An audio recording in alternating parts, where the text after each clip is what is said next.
এদেশে ইসলাম ব্যতীত শান্তি আসবে না। আমরা দিনের পর দিন দেখতেই পাচ্ছি, চাঁদাবাজি হচ্ছে, হত্যাকাণ্ড হচ্ছে, লুটরাজ হচ্ছে। এগুলো বন্ধ করা কোনোভাবেই কি সম্ভব? প্রশাসন দিয়ে, সেনাবাহিনী দিয়ে এগুলো বন্ধ করা সম্ভব নয়। এগুলো বন্ধ করতে পারে ইসলামী শাসন ব্যবস্থা।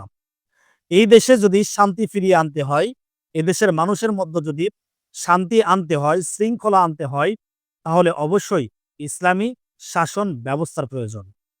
এজন্য কোরআনকে যদি আমরা পার্লামেন্টে নিতে পারি, কোরআনকে যদি আমরা সংবিধান বানাতে পারি, তাহলে আমাদের জীবনে শান্তি আসা সম্ভব। এদেশে শান্তি বর্ষিত হওয়া সম্ভব।